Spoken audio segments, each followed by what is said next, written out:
Hello, everyone. I'm Corey Roseman, Chief Operating Officer at Roll20. So for folks watching this that don't know what Roll20 is, do you want to give like a really quick basic overview of what you guys do there? Yeah, absolutely.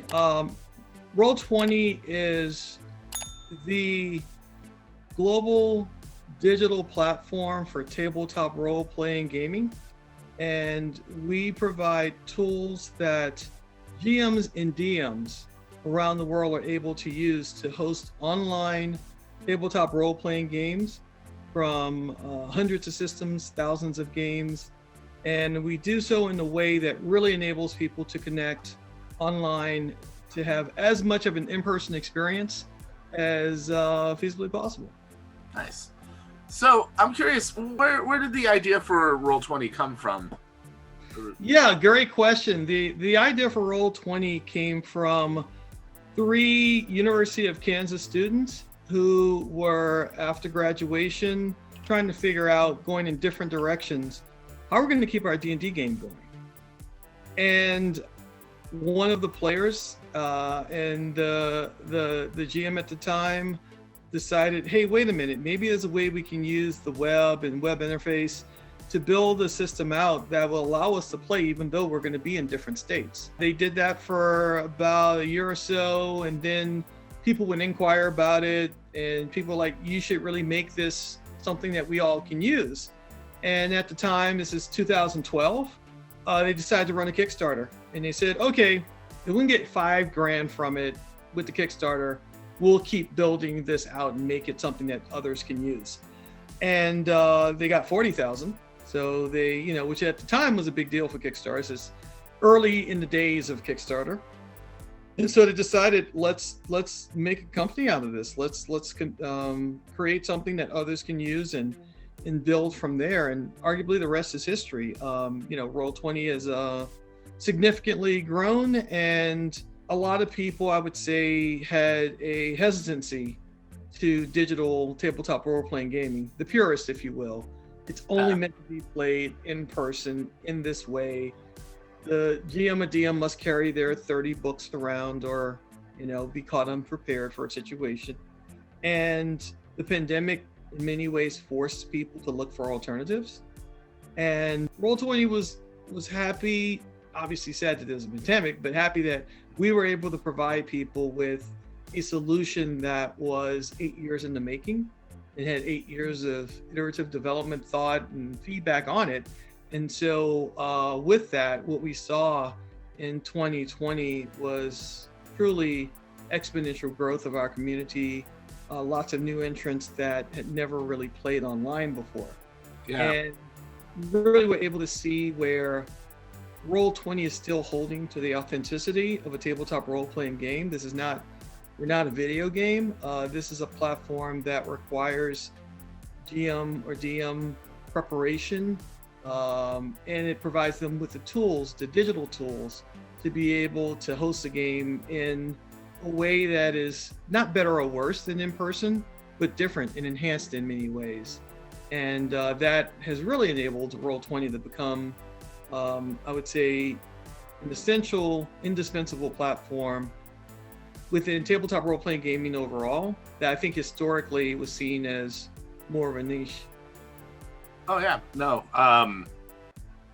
You touched on the pandemic, and like for me, I have basically been playing a campaign with a group of friends on Roll20 since the pandemic started. Like we were talking about how we were going to get together and play D&D, and then we were all locked up. We're not horribly distant from each other, but for health and safety reasons, like we weren't able to get together. And I've now been playing my longest campaign of my life, over 70 sessions since the pandemic began, and that definitely wouldn't have been possible with Roll20. And I feel like obviously, yeah, it's a rough time for everybody, but this is really when something like this can shine through and like be like a light for people during a rough time. Absolutely. That it's a way that we saw the level of being arguably a luxury or an option for people turn into where we became an essential part of their well-being from a perspective of everything else has changed. You don't have to end your adventure. You can actually enhance it. In addition to that, for new people that came to Roll20 that were not playing tabletop role-playing games, what we have found and what we continue to find is that there is a warmth and an interaction and a wellness perspective of tabletop role-playing games that video games don't provide, because you are interacting with live beings. And so in a arguably, a PvE environment where all of the people are actually interacting with one another, and the environment, you're cooperatively trying to get through the environment, but you actually are engaging with other human beings that are making decisions and that are acting or interacting in ways that are truly that escape vehicle, that authentic vehicle of other individuals that you just don't find in other mediums and forms of entertainment, frankly.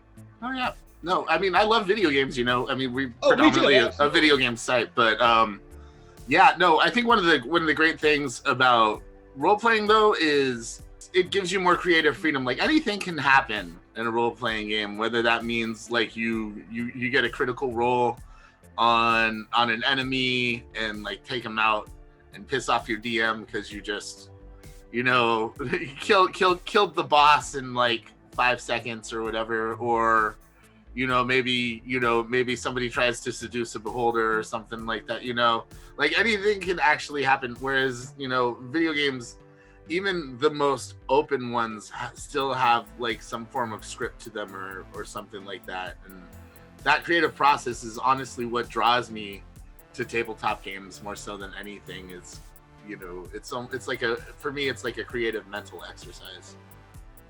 Oh, absolutely. I have found that tabletop gamers in general are much more dynamic people as a whole. There's always something new, someone new. I've learned something from every game I've ever been a part of. And with all due respect, I come from the video game industry. Historically, you don't always find that in video games. There's people that only live, they know that game, and that's all they got to contribute is their proficiency at that game.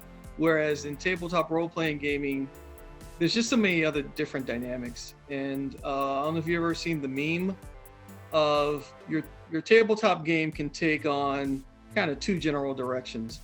And the meme shows like the Lord of the Rings, like a cast shot of Lord of the Rings, and this is how seriously we take this fantasy world we're in. And the other picture is from Monty Python's Holy Grail. And I found that to be so true. And I love that about tabletop role-playing gaming, because I know people can be the same group with the same GM or DM, and some nights it's strictly canon and everything's super serious, and it feels like you're in the middle of Lord of the Rings. Other nights, yeah, calling it Monty Python's Holy Grail is probably giving it more credit than it deserves. It's gone into things where you're even questioning, how did we just come up with that, and did we really just do that? And because as you're imagining what you're going through, you're like, okay, that was interesting. I don't know how we got there, but we did. But that's the thing, you never know, even within the same adventure, you never know how things are going to turn out for the evening. That's what I found, and that's why I find it to be quite fascinating. And as I think about the future, and dare I say, use the word in an interview, the metaverse. Yes, I mentioned the metaverse. I really see where, like, tabletop role-playing gaming, like, we're already doing that in our minds, and you guys are trying to use these really, really, really simple models and frameworks to try to show what the metaverse is going to be about. And to me, I think about it like, what could TTRPG do with this fully functioning tool set of the metaverse? Like, oh, there's a lot of fun we can make there. Nice. The point is, I almost feel like we're a chapter or two ahead of the people that claim to be like creating the metaverse, like, yeah, we're already imagining that, we're already seeing that. We may not have all the tools built out yet, but you think about it, when people talk about the magic of the metaverse, to me, it's the awesomeness of the games that we have on our system. And mind you, when I talk about the games on our system, I'm not just talking about traditional fantasy games like Pathfinder or Dungeons and Dragons. We have hundreds of game systems on Roll20, and so a game like Alice is Missing, for example, is a title that will have a completely different audience, completely different rule set, a completely different gameplay, but very entertaining and very fulfilling in ways that more traditional role-playing games may not have.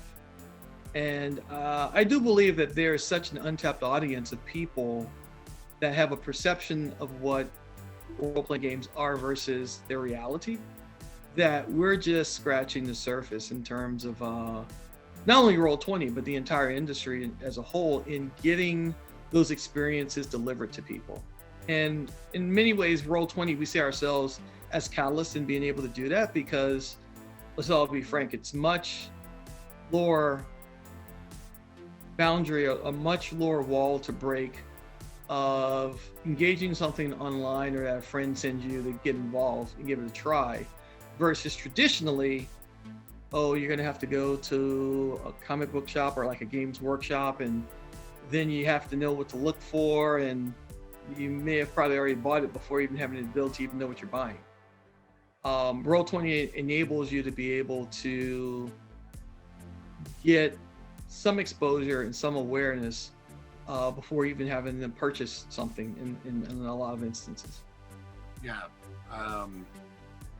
It's extremely convenient, especially like not just for beginners though, but like, you know, people that have been doing this for years, that have been hosting the in-person DMs. There's tons of tools, and you can basically, sky's the limit with what you can create. You know, I mean, one of the, and I love how immersive it is. It's like really immersive. It's not quite the same as being there, but you know, like our DM has musical cues and things like that he uses, which Roll20 has its own music player built into it, which I think is like super convenient. Little details like that, little nuances that you guys have built into your system to really make it feel like more immersive overall, kind of like to what you were talking about earlier. But one thing you touched upon about immersive and about the metaverse, I'm kind of curious, like, is VR something that Roll20 is looking into? I think we look at a number of technologies that have come about, and I would say what our stance has been has really to look out for the GMs and DMs out there that are creating these games, because unlike video games, a tabletop depends upon giving the right tools to GMs and DMs and allowing them to truly be the stars of the show, if you will. And we're just the platform that enables that and sets that up.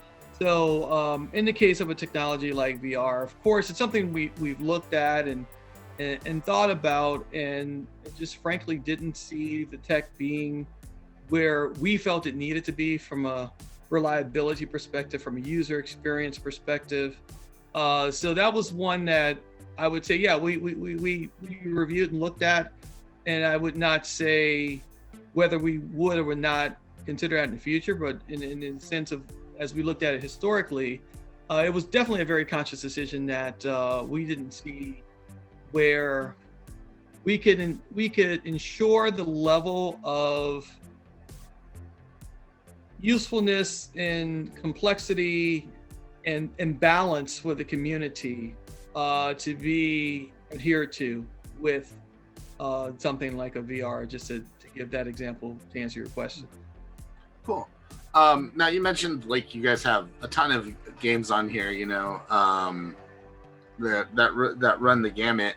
Like, what's the process like for you guys to onboard these new games? Do companies come to you like with their DM guides and player handbooks and things like that and discuss it with you, or do you reach out to them and be like, hey, we think this is a mix of the two? There's definitely, sure, early days, 5 years ago, 7 years ago, we were doing a lot more of the reaching out. I do believe that Roll20 is blessed to be in a situation where we probably have more incoming inquiries than we're reaching out to others, so that people know about us, know the value add that we bring, have seen how what we've done in partnership with the leading publishers in the space. And so as new game systems or as existing game systems want to expand out to digital, we've been very receptive with the goal of being the digital platform partner for these leading, incredible creative publishers out there. What kind of plans does Roll20 have for the next year? What are you going to be focusing on? What kind of improvements are you making to the site? Are there any major titles coming to Roll20 that you can talk about? We've definitely have already talked about recently at our Roll20 Con that we're really prioritizing the vast and constantly growing library of games on Roll20, not only of games and game systems, but actually bringing more content from existing publishers that exist on Roll20. So as much as we talk about bringing on new game or game systems, I would say something much larger for our community to look forward to is actually bringing more depth across the game systems that we already have, and looking at ways to get the community some of the content that they've been looking for and anticipating from preferred game systems and some of our most popular game systems. But at the same time, what I can say going forward, you're going to see a lot more what I would consider to be mainstream licenses. So if you think about such franchise favorites as Power Rangers, Fallout, Dune, etc., others to be named, those have been already announced. We're looking to bring those as well, and in many ways help enable their ability to enter into the role-playing gaming space using digital as a catalyst, as opposed to the more traditional route of starting with books or starting with conferences like a Gen Con, and then building out the library and building the community in a more analog way. I think what a lot of publishers that we've been talking to lately, new publishers, are looking at how can we reinvent the wheel from a digital perspective. And that is something that we're really excited about as we look forward to the future. In addition to that, we also are very excited about the Roll20 mobile app, which is really a companion to your physical play, and a companion as well if you're going to play it online, but also from an in-person play perspective. That recently launched earlier this month on both Google Play as well as the iOS App Store. So we're really excited about the growth of that, about the iterative development of it, if you will. Like, with every update, we plan to add more and more things to make our mobile app just that much more of an indispensable tool for your in-person play. As we know, people are starting to go back to in-person play, and wanted to make sure that as a digital TTRPG provider, we're able to provide some solutions that enable you to actually have some enhancements to your in-person play. Awesome. Yeah. That's awesome that you guys just really stepped. What are some of the things that you can do with the app? If we can go into a little more detail about that. Yeah, I mean, from a high level, what the app does allow is at your fingertips a lot more of the information that you would normally find depending on the game. So, will vary by the game, but being able to do various types of in-game activities are allowed with the mobile app. And what we have found is that, like I said, like if you're doing dice rolls, things of that nature, being able to do them with your character, with all your character's attributes right there at the ready, and not have to necessarily use pen and paper. So think about it from a character sheet perspective. Think about from skills and abilities, spell casting. These are all things that you will have at the ready, and will make games be more efficient from certain angles and perspectives, if that makes sense. Totally. No, I love using my my phone and my tablet for stuff when I can. So I'm also curious, like, as far as like tool sets and things like that go, are you guys working on any like tweaks, updates, improvements?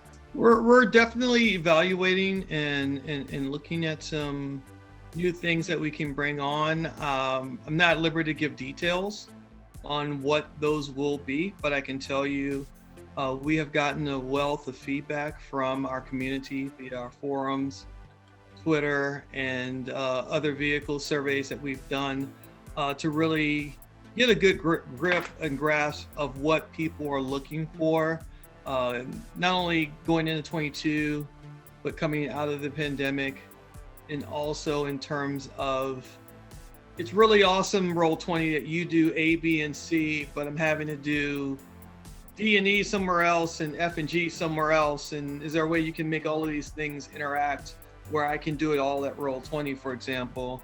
So we are definitely quite aware of the evolving needs of our audience. And I think that's one of the blessings of growth.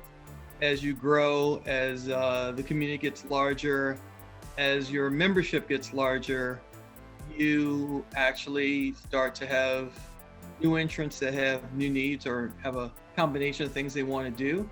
And you also want to balance that out with people that are coming to the platform for the first time in an ever-growing space, and not overcomplicate the experience, if that makes sense to you.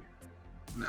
But at the same time, you want to balance it out with providing enhancements, but in a way that does not, it's the balance between alienating new users as well as not, as well as being able to provide new things to the existing users. Awesome. So you guys have like some different service options that you can sign up for as well now, right? Correct. We do.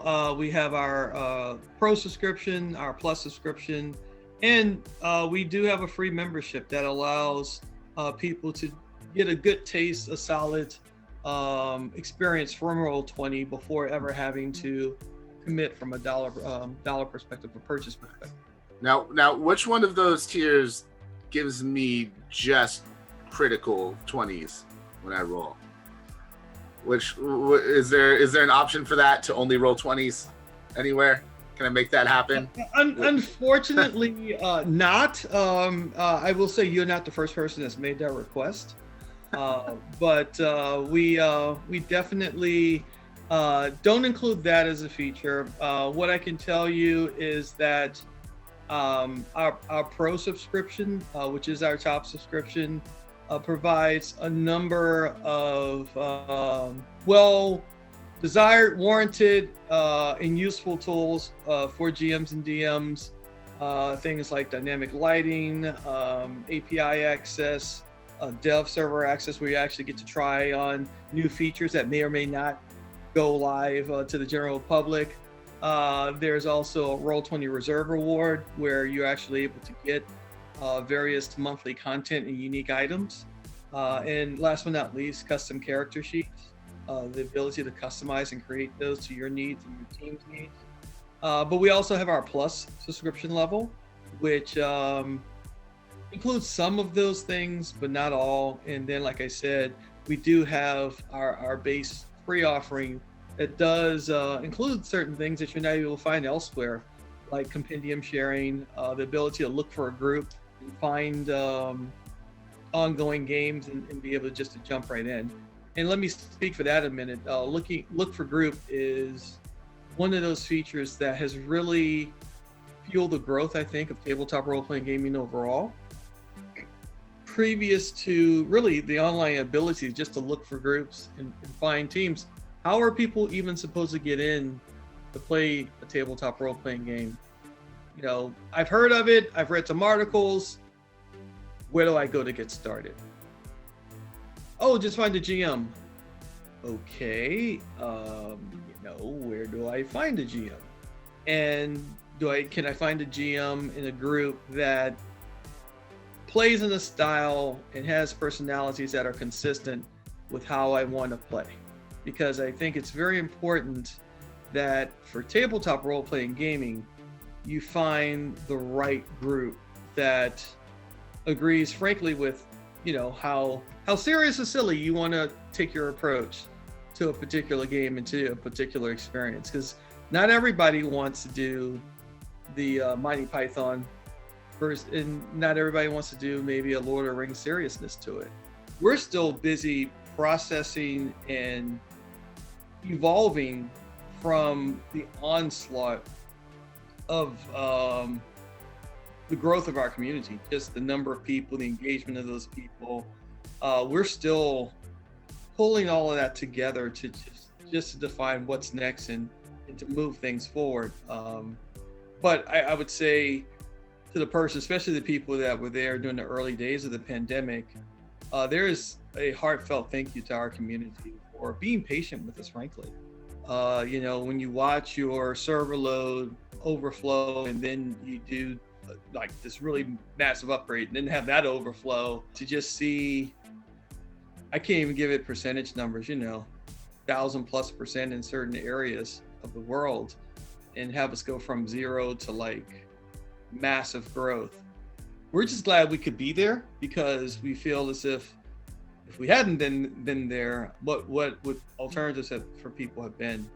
If the digital tabletop role-playing gaming scene did not exist, there just would have been a lot of things put on hold. And then how would individuals have had that? What would they have replaced it with? I guess a lot of Netflix and Tiger King, if I can say that. You can totally say that. Although now, Squid Games is actually what I may have first watched Tiger Games hoping to get, was it something new and completely different, but just in a little different way.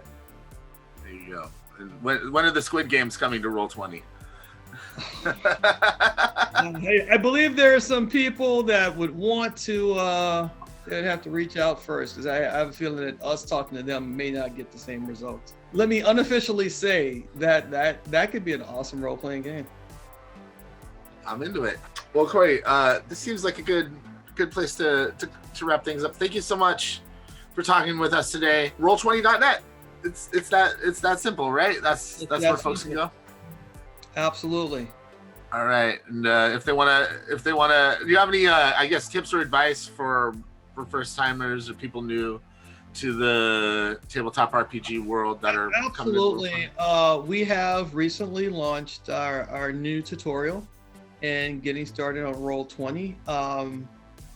I would advise anyone, if confused, if feeling lost, to definitely reach out via our forums, reach out to our customer experience team. Let your voice be heard, because we try to design a platform that is a true robust platform for GMs, for DMs, and for players to really enjoy role-playing gaming online in a very intuitive way. But that being said, we're always open to find out and figure out how we can better articulate things for first-time users. And it's that balance of, okay, yeah, we want you to get involved, but we want to also make sure you understand the first step is usually the hardest. And in all ways that we can make that easier for people, easier for GMs to recruit new people, easier for people to learn how to become a GM. Let us know. We're listening to that feedback. We truly take it to heart and constantly strive to continually evolve the program and the platform overall. Hell yeah. Well, with that, go check it out at roll20.net. Corey, thank you again for taking the time to talk with us today. And of course, check out shacknews.com for more interviews, games, previews, all that goodness. We'll see you next time.